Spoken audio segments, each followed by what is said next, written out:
सस्ती होने के कारण जो बीमा कट रहे हैं हमारे, उसके पैसे भी नहीं आते, पैसे नहीं आ रहे।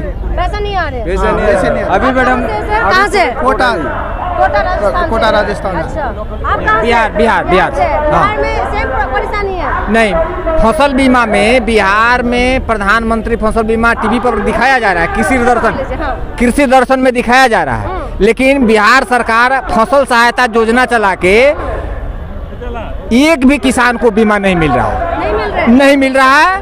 और हमारा 500 रुपया जो जमा होता था केसीसी में, वो भी नहीं जमा हो रहा है और पैसा नहीं मिल रहा है। अच्छा। बिहार की स्थिति ऐसी है कि कृषि 2000 रुपया तो हम लोग को मिल जा रहा है, 2000 रुपया मिलने से हम लोग को राहत हुआ है, लेकिन यह ऊँट के मुंह में जीरा है। यह हमारा बढ़ जाए तो बहुत बड़ा राहत होगा।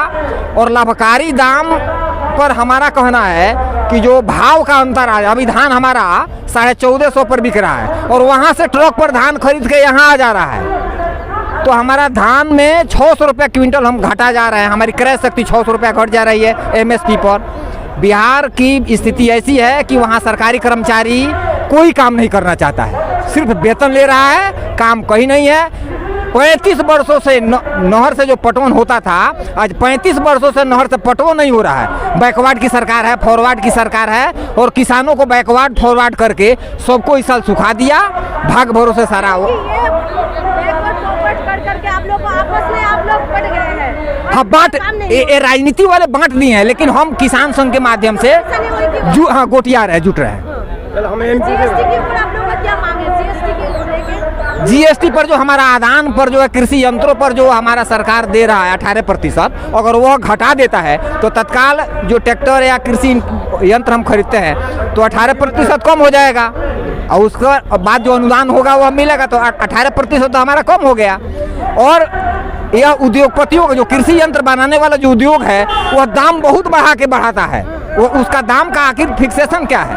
यंत्र का दाम कितना होना चाहिए? क्या उसमें उतना समा रहा है? और वहीं हमारे उपज का दाम, सांसद विधायकों का साल भर में 2 बार वेतन बढ़ रहा है, सरकारी कर्मचारियों का वेतन बढ़ रहा है, और हमारे धान गेहूं का दाम जहां का नाम मात्र वृद्धि हुई है, तो हमारा आय कैसे दुगुना होगा? यह सरकार हाँ, सरकार कह के हम में विश्वास पैदा कर रही है। सरकार यह कह के हम दूना करेंगे। समर्थन मूल्य भी बढ़ा। हाँ, ये समर्थन मूल्य बढ़ के 2040 रुपया धान का हमारा हो गया, लेकिन इसका गारंटी हो या सुनिश्चित हो। अगर मान लीजिए हमारा 1400 का धान बिक रहा है तो 14.5 है, 2100 का चावल और चिवड़ा बिकना चाहिए। चावल और चिवड़ा कैसे बिक रहा है? 1.5 का जो हिसाब है। तो इस तरह हमारे किसान और उपभोक्ता दोनों लूटे जा रहे हैं इन बिचौलियों के द्वारा, मिलरों के द्वारा। और बढ़ते महंगाई क्या किस परेशानी कर रहे हैं? महंगाई तो डीजल पेट्रोल हर चीज महंगे हो रहे हैं। ठीक है, महंगा हो रहा है, महंगा से हमको लेना देना, हमारा उपज बात उस अनुपात में हमारी बढ़नी चाहिए। कंपटीशन ना महंगा हुआ है उस अनुपात में हमारा। DAP जब 1100 में मिलता था मैडम, आज वो 1500-1600 में मिल रहा है। हम MP में किसान हैं, हम MP से है, हम आलू प्याज लहसुन की खेती करते हैं। आज हमें आलू प्याज लहसुन का दाम बिल्कुल नहीं मिल रहा। इसके लिए सरकार से अनुरोध है कि इसे भी सरकारी MSP पे लिया जाए, आलू प्याज को भी। सरकार तो कह रहे थे ना, नहीं, आलू प्याज को नहीं लिया जाता है, गेहूं धान इनको लिया जाता है। आय दुगनी होने के लिए तो नहीं किया मैडम, नहीं हुआ आलू। कब होगा सर? कब तक? या ये सरकार की नीति है, जब चाहेगी जब कर देगी। सरकार तो कह रहे हैं कि हमने किसानों के लिए बहुत कुछ कर रहे हैं। मोदी जी तो अच्छा कर रहे हैं, लेकिन ये बिचौलिया नहीं कर रहे हैं। अच्छा। ये इनके मंत्री हैं, इनके कर्मचारी है, ये हम किसानों पे ध्यान नहीं दे रहे हैं। अच्छा। हाँ, मोदी जी की तारीफ कर रहे हैं। नहीं, मोदी जी देश के लिए अच्छा कर रहे हैं। अच्छा। हाँ, पर लेकिन इनके बीच के स्तर के ये कर्मचारी है, इनके अधिकारी है, ये कुछ नहीं कर रहे किसान के लिए। सब कुछ तो करने वाले जब तारीफ होते हैं तो मोदी जी का तारीफ होते हैं, जो खराब होता है तो फिर कर्मचारी के बाकी लोगों के ऊपर बात आती है। नहीं, मोदी जी की देश की नीति अच्छी, विदेश नीति अच्छी है। अच्छा। हाँ, इसके लिए आप मीडिया प्रभारी का बहुत बहुत धन्यवाद। हाँ लीजिए मैडम। हेलो, मैं कर्नाटक, कहाँ से आए आप? हम कर्नाटक से आए हैं। कर्नाटक से आए। कर्नाटक में क्या परेशानी है सर? हाँ, पोजीशन तो अभी बहुत प्रॉब्लम चल रहा है यहाँ पर एमएसपी के लेके। एमएसपी जो है ना बढ़ाते बढ़ाते बोल रहे हैं, एमएसपी बहुत कम रेट दे रहे हैं। हमारा कर्नाटक में बहुत रागी और तुअर और गेहूँ ज़्यादा उगाते हैं, लेकिन एमएसपी रेट जब भी कितना है बोलो 20% बढ़ा रहे हर साल, लेकिन हमारा भी ज़्यादा से बोलो तो तुअर का प्रॉब्लम। तुअर का रेट मार्केट में तुअर का दाल मिल रहा है 120 रुपये किलो, हमारा किसानों का ले रहे हैं एमएसपी में 6,600 रुपये पर कुंटल ले रहे, वो आके और हमारे को 12,000 कुंटल में बिक रहा है। इसलिए और एमएसपी बढ़ाना चाहिए। और एक मुद्दा है, क्या है, गोबर के ऊपर या सीड्स के ऊपर जो 18% जो जीएसटी है वो निकालना चाहिए। क्यों बोलो तो हम फर्टिलाइजर लेते हैं, गए साल में डीएपी 2 साल पहले 800 रुपये में डीएपी था, अभी हो गया 1400 रुपये डीएपी। अब क्या बोलो तो फर्टिलाइजर का रेट ज़्यादा बढ़ रहा है अभी बढ़ते महंगाई क्या कुछ परेशान कर रहे हो? परेशानी बोलो तो अभी हमारे को डीएपी है, डीएपी में क्या बोलो जीएसटी है, जीएसटी 5% फर्टिलाइजर के ऊपर जो 5% जीएसटी वो निकालना चाहिए। और जो भी हमारा कृषि यंत्र है या और सीड्स है उसके ऊपर जो 18% है, जो केमिकल हम सीड्स और केमिकल जो ले रहे हैं उसके ऊपर 18% जीएसटी है, वो निकालना चाहिए। जब निकालने के बाद क्या होता है, हमारे को सस्ता है में हमारे कीटनाशक को पेस्टिसाइड्स हमारे को सस्ता में मिल जाएगा। बट सर आप कहाँ से हैं? आप कहाँ से हैं? हेलो जी, कहाँ से हैं सर? हाँ मैं राजस्थान से हूँ, जोधपुर राजस्थान से हैं? प्रांत, जिला पाली। क्या कुछ परेशानी हो रही है? बढ़ते महंगाई, सरकार तो कह रहे थे ना आय दुगुनी होंगे, दुगुनी नहीं हुआ। नहीं, सरकार ने जो वादा किया था हमारे में कि 2022 में किसानों की आय दुगुनी कर देंगे, वो 2022 अभी समाप्त होने आ रहा है, परंतु इस सरकार ने अभी किसानों की आय दुगुनी नहीं की। हाँ, इसलिए हमारा जो है खास करके लागत के आधार के ऊपर लाभकारी मूल्य देना, इसीलिए आज हमारा यहाँ रामलीला मैदान में पूरे भारतवर्ष के किसानों का ये गर्जना रैली के साथ प्रदर्शन था। अच्छा, बढ़ते महंगाई क्या दिक्कत हो रही है या महंगाई बढ़ने तो कोई दिक्कत नहीं नहीं, है? महंगाई से दिक्कत हो रही है, पर सरकार की जो पॉलिसी है दोहरी पॉलिसी है। जैसे किसान जो उपज करता है गेहूँ, खास कर खाद्यान्न है, एक तरफ तो किसानों का गेहूं का मूल्य सरकार बढ़ा नहीं पा रही है, 2,500 लंबे समय से 2,000 प्लस माइनस गेहूं का मूल्य चल रहा है। दूसरी तरफ लोग गरीबों को रुपए और 2 रुपए किलो गेहूं दे रही है, ये सो विसंगति है। और सरकार को किसानों से एमएसपी पे खरीद कर ही सब सरकार को खरीदना चाहिए, और फिर उसके बाद में तो इस प्रकार से किसानों को फायदा हो सकता है। राजस्थान किसान पूरे देश सबसे कमजोर हालात में है, सबसे कम तो पानी है, वहाँ किसी सिंचाई के लिए पानी ही नहीं है। और लागत के आधार पर मूल्य तय कर दें तो उस आधार समर्थन मूल्य तय हो, तो समर्थन मूल्य में राजस्थान कोई लेता ही नहीं है। पहली बात तो पानी नहीं, पानी कुछ कभी कहीं हो जाता है थोड़ा बहुत, तो उसको मूल्य सही मूल्य नहीं मिलता, और सरकारें खरीदती है, राजस्थान कोई खरीदता ही नहीं, अनाज को खरीदता ही नहीं है। और स्टेटों में बाजार 23-24 बिकता है, हमारे वहाँ 12-13 बिकता है, कोई नहीं लेता है। राजस्थान ऐसा खराब है। राजस्थान का किसान सबसे कमजोर है, न पानी है, न भाव मिलता है, न सरकारें खरीदती है, कुछ भी नहीं है।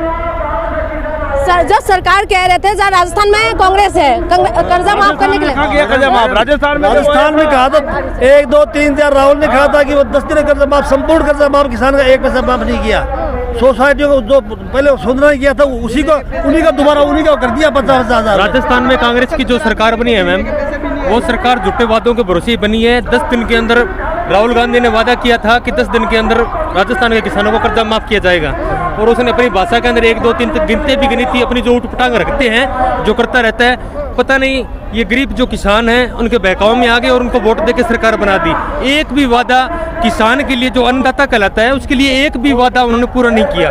आज राजस्थान के किसान, मैं हनुमानगढ़ डिस्ट्रिक्ट का रहने वाला हूँ, तो हमारी इतनी बुरी हालात है कि ना तो हमें बिजली मिल रही है, ना ही नहरों के अंदर पानी मिल रहा है, ना ही यूरिया और डीएपी मिल रही है।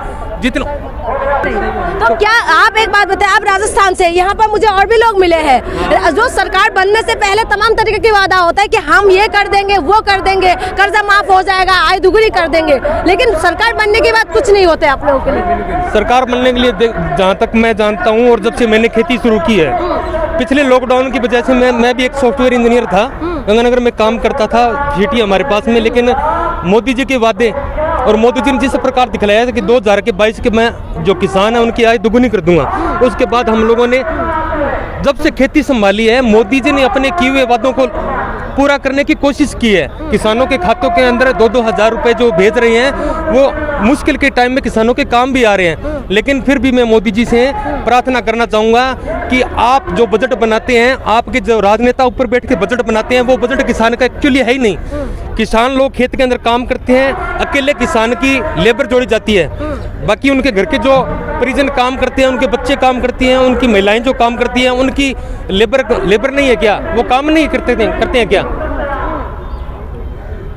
आज आप लोगों को हमें यह भी पता है मैम कि लॉकडाउन के बाद में भारत की अर्थव्यवस्था को संभालने वाले जो अन्नदाता हैं, आज बड़े बड़े जो बिजनेसमैन हैं वो तरक्की कर रहे हैं। हम भी पढ़े लिखे, हमने सोचा कि कृषि जो भारत की 80% अर्थव्यवस्था कृषि पर आधारित है, हम पढ़े लिखे जागरूक युवा इस खेती को जो संभाला है वापिस आकर के लोग छोड़ के जा रहे थे। मोदी जी के जो वादे हमसे किए गए थे, उन वादों को देखकर उन पर विश्वास करके हम लोगों ने खेती स्टार्ट की थी, लेकिन हमें बिल्कुल भी रिस्पांस नहीं मिल रहा। और सबसे बड़ा घाटा हमारी ये कांग्रेस की जो सरकार राजस्थान के अंदर है, बिल्कुल भी गौर नहीं कर रही और इनकी राजनीति बिल्कुल ही किसानों के खिलाफ ही है।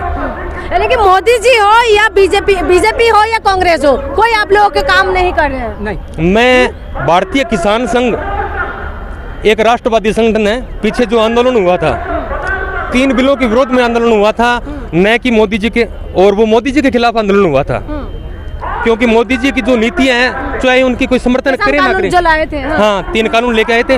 और मेरे को भी लगता है कि अगर वो 3 कानून पारित हो जाते तो किसान अपना बजट खुद बना सकता था।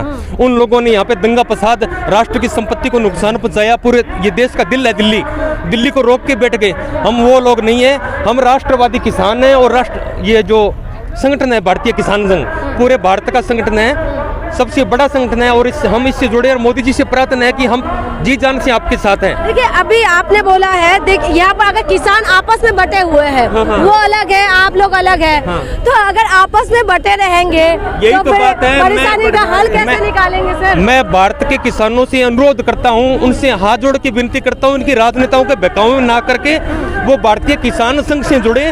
और देश का सबसे बड़ा संगठन है, हर प्रांत में, हर क्षेत्र में भारतीय किसान संघ के कार्यकर्ता हैं, उनके संपर्क में आकर के और एकता के सूत्र में बंधेंगे, तभी हम जाकर के इन राजनेताओं का सामना कर पाएंगे। भी नहीं आ रही मैडम।